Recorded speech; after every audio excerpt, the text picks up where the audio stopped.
Num culto em que nós temos ouvido muito sobre o louvor a Deus, sobre a importância de cantarmos a vida com as bênçãos que Ele nos dá, aproveitando então as músicas e poesias que nós temos ouvido, eu quero meditar com você nessa manhã na poesia do Salmo 24. Abra sua Bíblia então no Salmo 24.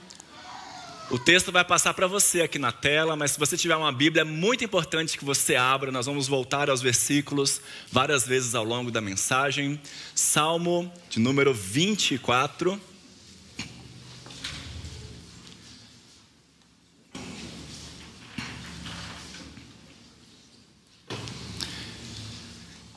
E a palavra do Senhor nos diz: ao Senhor pertence a terra e tudo que nela se contém, o mundo e os que nele habitam.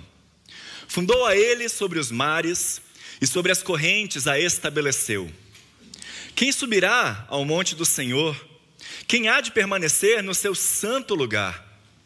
O que é limpo de mãos e puro de coração, que não entrega a sua alma à falsidade, nem jura dolosamente. Este obterá do Senhor a bênção e a justiça do Deus da sua salvação. Tal é a geração dos que o buscam, dos que buscam a face do Deus de Jacó. Levantai, ó portas, as vossas cabeças, levantai-vos, ó portais eternos, para que entre o Rei da Glória. Quem é o Rei da Glória? O Senhor, forte e poderoso, o Senhor poderoso nas batalhas. Levantai, ó portas, as vossas cabeças, levantai-vos, ó portais eternos, para que entre o Rei da Glória. Quem é esse Rei da Glória? O Senhor dos Exércitos. Ele é o Rei da Glória. Ó Deus, com a tua palavra aberta e lida diante de nós, pedimos, Senhor, que o teu Espírito Santo continue falando poderosamente ao nosso coração, Senhor, para que o teu nome seja glorificado e a tua igreja seja edificada aqui nesta manhã, em nome de Jesus. Amém. O livro de Salmos é o maior livro da Bíblia e nós podemos dizer que ele é uma espécie de coletânea de cânticos, de poemas que foram reunidos ao longo de um grande período de tempo. Nós temos aqui neste livro cânticos escritos por Moisés, por Davi, por Salomão e por pessoas inclusive do período pós-exílico. Autores que são distantes uns dos outros em termos de contexto histórico. Este livro é dividido em 5 grandes grupos, ou 5 livros também, e o Salmo 24 faz parte do primeiro livro, que é um conjunto de salmos escritos somente por Davi. Aqui, parece que há uma espécie de liturgia de culto, onde há uma adoração ao Deus Criador, uma exortação relacionada à ética do povo de Deus e uma expectativa da implantação final do reino de Deus. E essa divisão, essa maneira como o Salmo foi escrito, faz com que alguns teólogos situem esse Salmo numa ocasião em que Davi ia entrando em Jerusalém. Davi já era rei de Israel, já era proclamado rei de Israel, ainda estava conquistando alguns territórios e faltava a grande e conhecida cidade de Jerusalém. Então, quando ele conquista aquela cidade, ele diz: olha, a arca não pode continuar, a arca da aliança e as coisas do templo do Senhor, do tabernáculo, não podem continuar onde estão. É importante elas virem para o centro político também de Israel.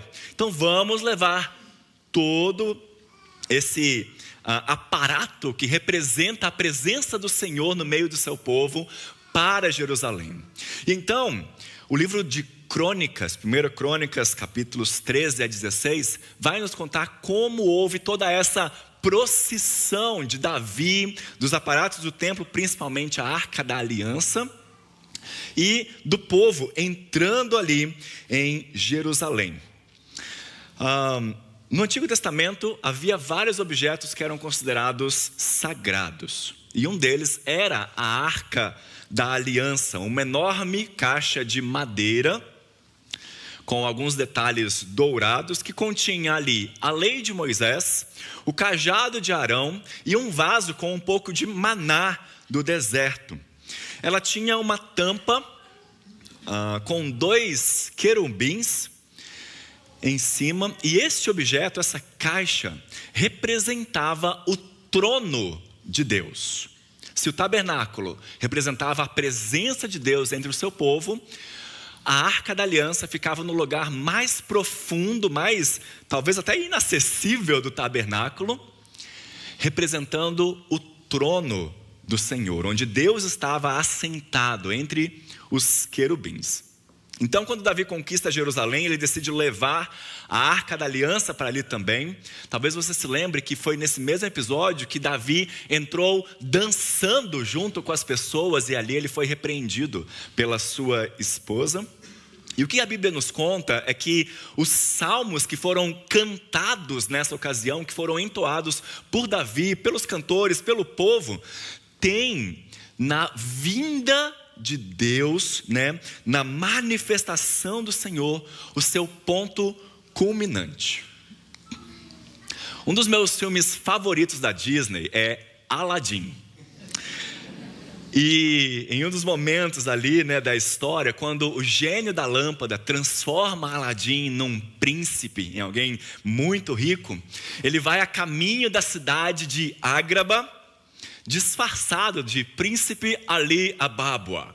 E nesse caminho eles vão cantando uma música que anuncia a chegada desse príncipe, tudo para impressionar, aquela cidade, impressionar a princesa Jasmine, impressionar o povo de Ágraba com aquela grandeza, a suposta riqueza e o poder de Aladdin, graças aos desejos concedidos pelo gênio. E a letra da música vai destacando como que aquele príncipe ali é nobre, como que ele tem coragem, como que ele tem generosidade. Vem um desfile de grandes animais e balões, uma coisa muito extravagante, exibindo a sua riqueza, os seus exércitos, tudo para criar ali a imagem de um rei poderoso, um príncipe imponente e desejável. É isso que está acontecendo aqui no Salmo 24, guardadas as devidas proporções, claro. Existe uma procissão rumo à cidade de Jerusalém. Então você imagine uma cidade se preparando para a chegada de um grande rei, um poderoso rei, que lutou as batalhas, venceu todos os seus inimigos e agora está literalmente tomando posse do seu reino. As ruas estão limpas, as bandeiras estão tremulando, os cidadãos estão com seus melhores trajes, todos aguardando a chegada de alguém que traz paz, que traz justiça e que traz prosperidade. Então o Salmo 24 vai apresentar quem é esse rei ao qual eles estavam há tanto tempo esperando, e não é Davi. A primeira coisa que o salmista faz então é apresentar quem é esse rei. Versos 1 e 2. Ao Senhor pertence a terra e tudo que nela se contém, o mundo e os que nele habitam. Fundou a ele sobre os mares e sobre as correntes a estabeleceu. Uma das coisas que você já deve ter observado aqui nesses versículos é que a ênfase está na criação das coisas. Essa seção vai utilizar termos muito próximos do primeiro capítulo da Bíblia, Gênesis 1, para dizer que porque Deus criou a terra pertence a Ele. Porque Deus cria e sustenta o mundo, tudo que existe depende totalmente dele para a sua existência contínua. E ele exerce autoridade, ele exerce juízo sobre este mundo. Agora vejam, o salmista diz não só que a terra pertence a Deus, mas também tudo o que nela se contém. Tudo que preenche a terra. E geralmente quando essa expressão é utilizada na Bíblia, ela indica que Deus tem não só autoridade, mas que Ele se preocupa com toda a criação. Seja aquelas coisas que são inanimadas ou as animadas, seja a vegetação, os animais, os humanos, todos dependem do Criador para a vida e para a existência. E essa preocupação tem implicações em como nós nos relacionamos com a própria criação de Deus na qual nós vivemos. Isso implica que Deus tem autoridade sobre tudo no mundo e que a sua preocupação não é só com os seres humanos ou com a nossa salvação, mas também com o shalom, com o bem-estar integral de todo o cosmos, animal, vegetal e mineral, inclusive. A gente vê isso na Bíblia, meus irmãos. Por exemplo, quando nós olhamos para a lei de Moisés e vemos algumas leis preocupadas com o bem-estar dos animais ou com o bem-estar do solo. Não sei se você já percebeu isso, mas existem algumas leis, inclusive, que previa um bom tratamento para os animais. Um boi, por exemplo, forçado a moer grãos em um moinho, não poderia ser amordaçado. Havia um dia de descanso, inclusive para os animais, bem como para os humanos no sábado. A própria terra também deveria descansar a cada 7 anos.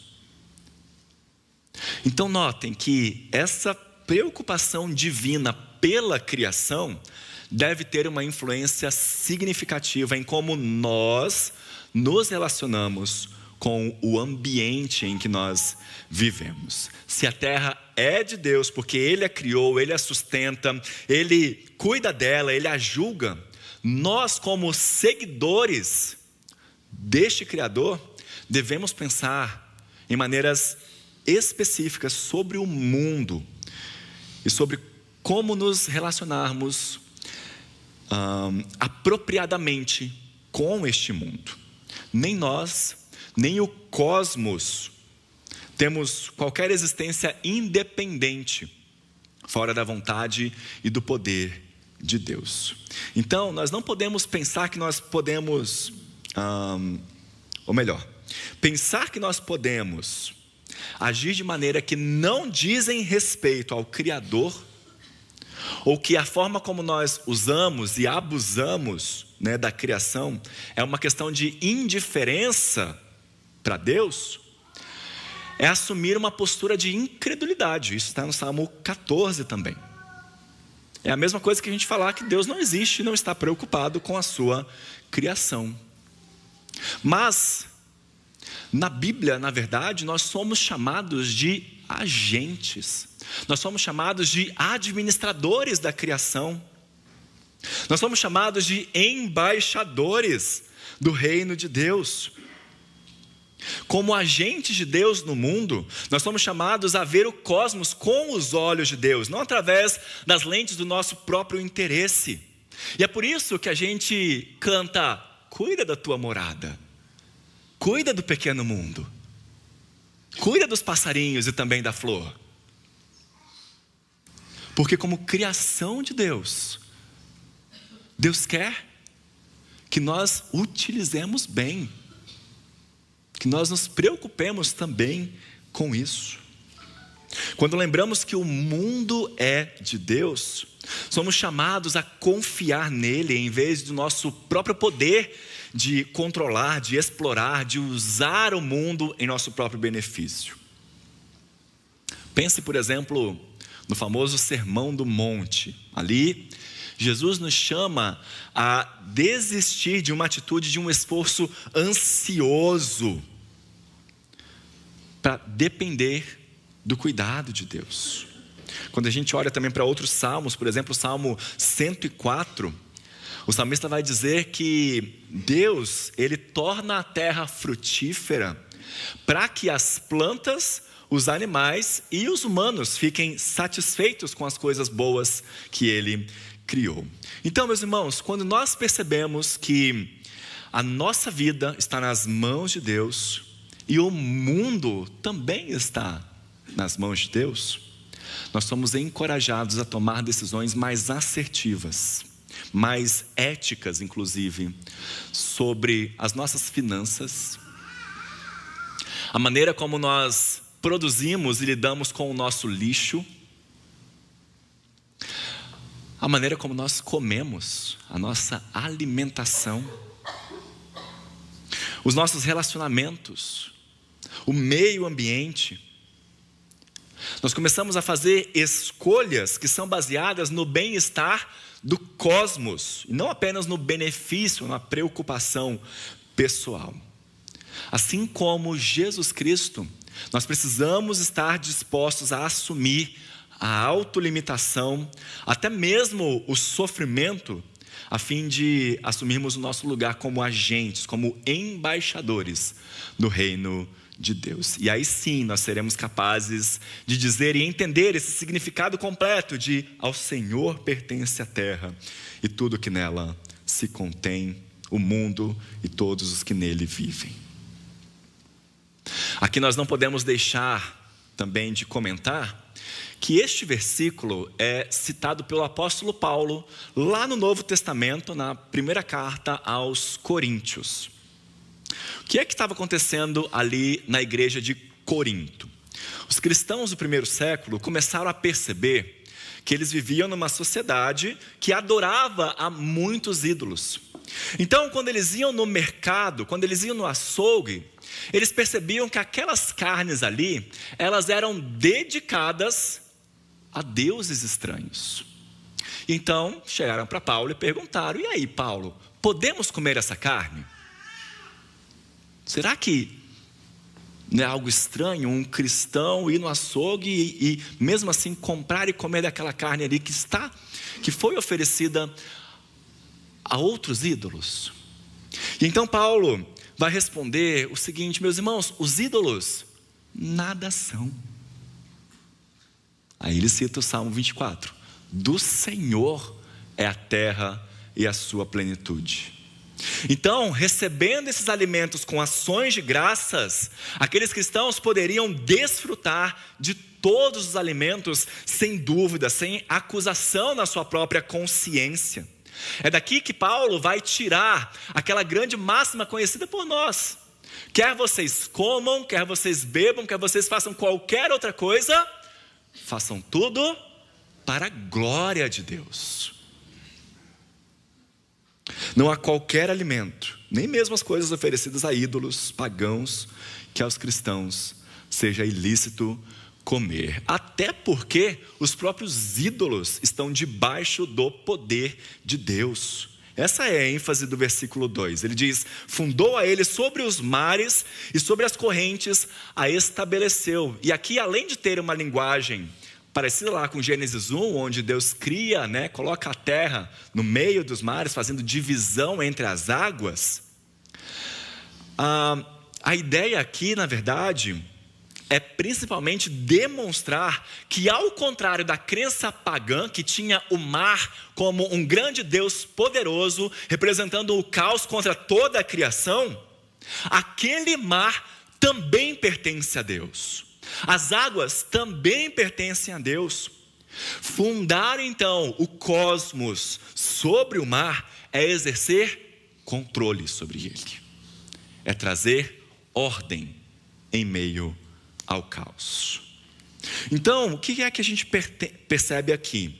Que o salmista, na verdade, não está preocupado somente em apresentar quem é esse rei que está entrando na cidade, mas sim em mostrar que o Deus a quem nós servimos exerce o controle, a autoridade e soberania sobre toda a terra e sobre a natureza. Agora, tendo um Deus tão grande e tão poderoso assim, o salmista percebe que nós temos um grande problema, que é esse que está colocado nos versos 3 a 6. Quem subirá ao monte do Senhor? Quem há de permanecer no seu santo lugar? O que é limpo de mãos e puro de coração, que não entrega sua alma à falsidade, nem jura dolosamente. Vejam, este Deus soberano também é santo. Santo quer dizer que ele é completamente separado de tudo o que ele criou. Separado no sentido de que ele está separado de qualquer maldade, de qualquer pecado. Deus é moralmente puro e perfeito, e justamente por causa disso, quem se aproximar de Deus precisa ser assim também, porque senão vai morrer. Ele não pode contemplar pecado. O padrão para se aproximar de Deus é altíssimo. E por isso ele expressa que padrão é esse aqui. Ter as mãos limpas, ser limpo de mãos, é uma medida externa que vai revelar sobre o seu caráter, sobre a sua retidão. Ou seja, é aquela pessoa que põe em prática os preceitos da palavra do Senhor e procura fugir, se esquivar de todo e qualquer pecado. Talvez você pode lembrar aqui do exemplo de José ali no Egito, que se recusou a ceder à tentação da esposa de Potifar, mesmo que isso tenha feito com que ele fosse injustamente preso. Nesse sentido, ele teve as suas mãos limpas. É o exemplo contrário de Pilatos. Lembra de Pilatos ao julgar Jesus? Pegou a vasilha e lavou as suas mãos e falou: esse sangue não é meu, mas era. Ele consentiu. Ou seja, não adiantava. Externamente podia até estar com as mãos ali molhadas, né? Mas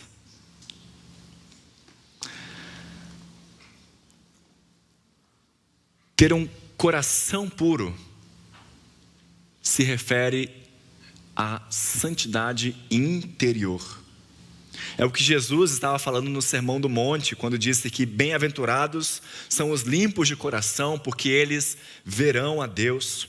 Essa expressão vai nos lembrar que o relacionamento correto com Deus é determinado não só com um conjunto de leis que a gente obedece externamente, mas pela integridade do nosso coração, na qual esses atos externos, aquilo que a gente pratica, são consistentes e fluem de uma atitude interna dessa dependência de Deus.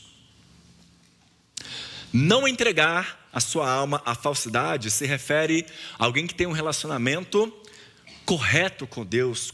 Inclusive, essa expressão aqui no original, ela tem a ver com elevar a sua alma. Tá? Talvez você se lembre que nós temos alguns outros salmos onde o salmista diz: a ti, Senhor, elevo a minha alma. É buscar e adorar ao Deus verdadeiro e não a outros ídolos. E por fim, jurar dolosamente tem a ver com o nosso relacionamento correto com os outros, com você evitar a mentira, a falsidade, você ser uma pessoa honesta. Inclusive, não é a primeira vez que esses princípios são citados no livro de Salmos. Se você virar aí algumas páginas antes, no Salmo 15, veja só como que os versículos são muito semelhantes, hein? Quem, Senhor, habitará no teu tabernáculo? Quem há de morar no teu santo monte? O que vive com integridade e pratica a justiça, e de coração fala a verdade. O que não difama com sua língua, não faz mal ao próximo, nem lança injúria contra o seu vizinho. O que a seus olhos tem por desprezível ao réprobo, mas honra aos que temem ao Senhor. O que jura com dano próprio e não se retrata. O que não empresta seu dinheiro com usura, nem aceita suborno contra o inocente. Quem deste modo procede, não será jamais abalado. Então aqui nós temos essa mesma ideia de você precisar ter uma santidade extremamente perfeita, extremamente certinha para se aproximar de Deus. Então, para entrar na presença de Deus, para habitar com Ele, para que Ele habite com você, o padrão é muito alto. E está aí o nosso grande problema, porque não há entre nós ninguém com esse perfil. Você pode acertar em uma coisa, mas você vai errar nas outras. Você pode até tentar ser limpo de mãos, mas você vai perceber que você não é puro de coração. Você pode até lidar muito bem, eticamente, com as pessoas, mas vai perceber que o seu relacionamento com Deus não é lá tão certinho assim, tão constante. Não existe entre nós alguém que cumpre todos esses tópicos de uma vez só, e é impossível você não se pegar pensando, puxa vida, eu não sou assim, mesmo que eu me esforce. E se somente a pessoa que cumprir tudo isso, que vive assim, recebe, olha só no verso 5, recebe a bênção do Senhor, recebe a justiça do Deus da sua salvação, como diria aquela célebre frase, Houston, we have a problem. E é aqui, meus irmãos, que o tom do salmo começa a mudar. Porque o salmista, ele passa a ter a plena certeza que, já que nós não podemos acessar o Monte Santo de Deus, a sua presença, quem vai resolver esse problema é o próprio Deus. Daí, a ênfase em chamar a sua geração para buscar a face do Deus de Jacó. Porque esse Deus, desde Gênesis 3 até Malaquias 4, vai prometer enviar alguém que viveria exatamente desse jeito.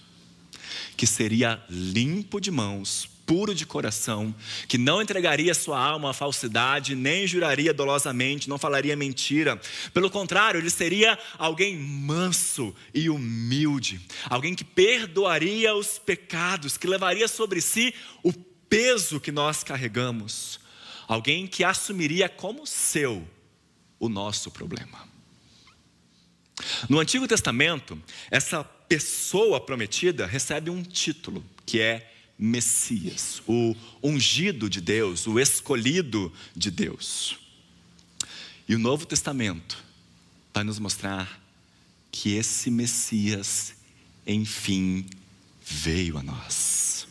Ele é Jesus Cristo, aquele que mesmo sendo Deus, não tomou essa característica como algo que ele deveria se orgulhar, mas numa postura de total humildade, assumiu a forma de servo, tornou-se como nós, tornou-se um humano, porém sem pecado.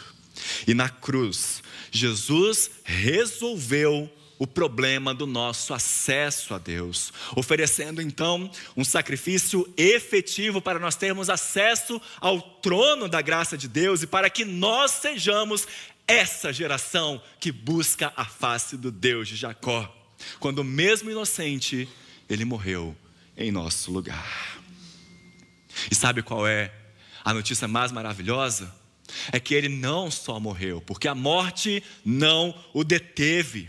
Jesus ressuscitou ao terceiro dia, mostrando que ele venceu a morte, que ele derrotou as forças malignas do pecado e então subiu aos céus. E ali a Bíblia diz, Deus o exaltou de tal modo que ao nome de Jesus se dobrará todo o joelho nos céus, na terra e debaixo da terra, e toda língua confessará que Jesus Cristo é Senhor, para a glória de Deus Pai. E é essa expectativa, meus irmãos, que o Salmo 24, essa expectativa messiânica, que o Salmo 24 anuncia também.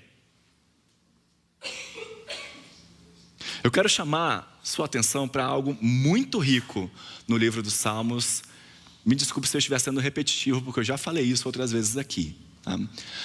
Não ache que porque a gente fala que o livro de Salmos é uma coletânea de hinos do povo de Israel, que eles são hinos que foram colocados ao acaso aqui. Que alguém pegou e falou, nossa, que cântico bonito, deixa eu colocar ele aqui. Olha esse outro, que bonito, deixa eu colocar ele aqui. E ficou essa miscelânea de coisas. Não. Cada salmo foi colocado de modo proposital onde está. Existe uma história sendo contada aqui neste livro. E a gente pode perceber que os Salmos 22, 23 e 24 são como que uma trilogia que antecipam, que proclamam a obra, a história e a vitória do Messias. Sabe por quê? Veja comigo. Porque somente aquele que experimentou a separação plena de Deus, gritando na cruz: Deus meu, por que me desamparaste? Salmo 22.